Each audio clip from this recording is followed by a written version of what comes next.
Bom, eu vou falar sobre a programação da República Brasileira, que ocorreu no dia 15 de novembro de 1888, com resultado relevante à política militares, com o início à República Federativa Presidencialistas.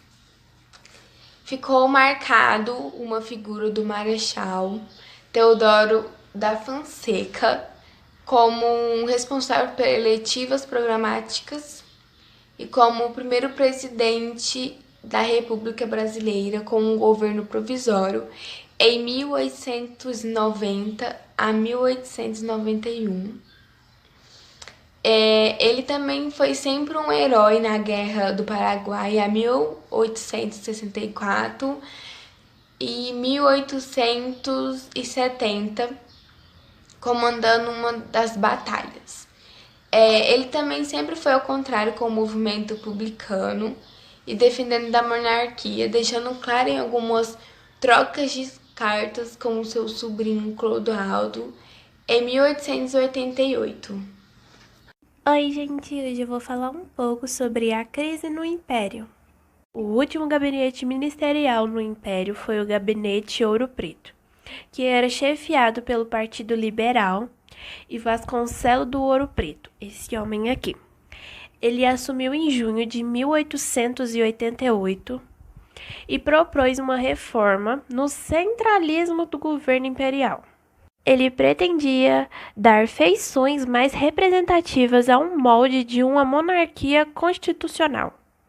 Recebeu várias críticas do Partido Liberal, do qual ele fazia parte, por não ter discutido os problemas do federalismo.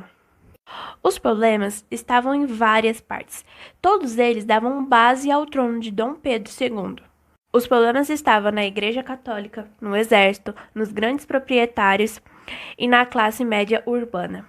Vamos começar falando sobre a Igreja Católica.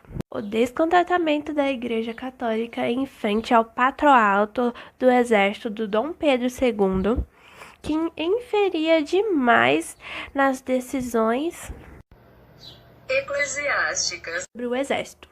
O descontentamento era dos oficiais de baixo escalão do Exército Brasileiro que Dom Pedro II impedia que eles manifestassem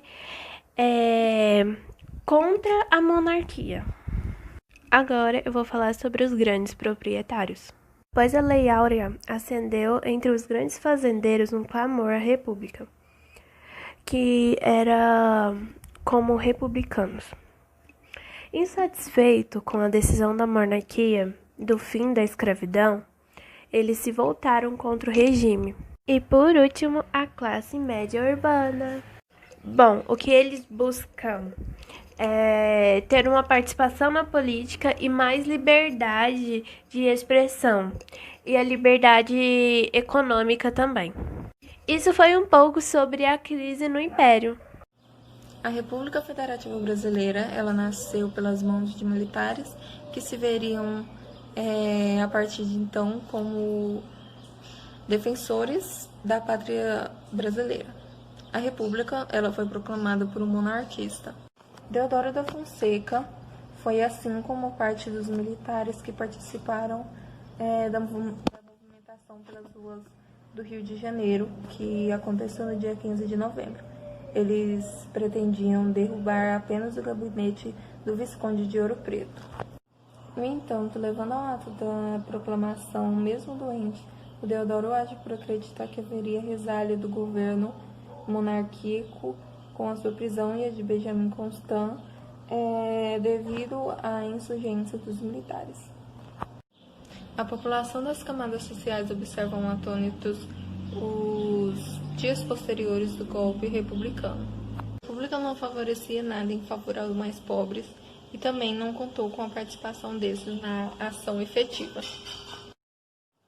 O Império, principalmente após a abolição da escravidão, tem entre essas camadas uma simpatia e uma mesma gratidão pela libertação.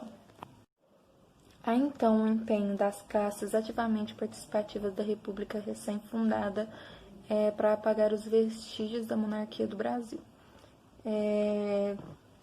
construir novos heróis republicanos e símbolos para que garantissem que a sociedade brasileira se identificasse com o novo modelo republicano federalista. Eu vou falar sobre a maçonaria e o positivismo.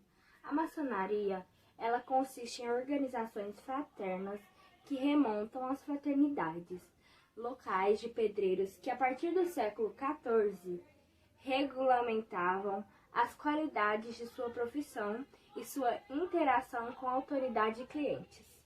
O positivismo é uma corrente filosófica que surgiu na França no começo do século XIX.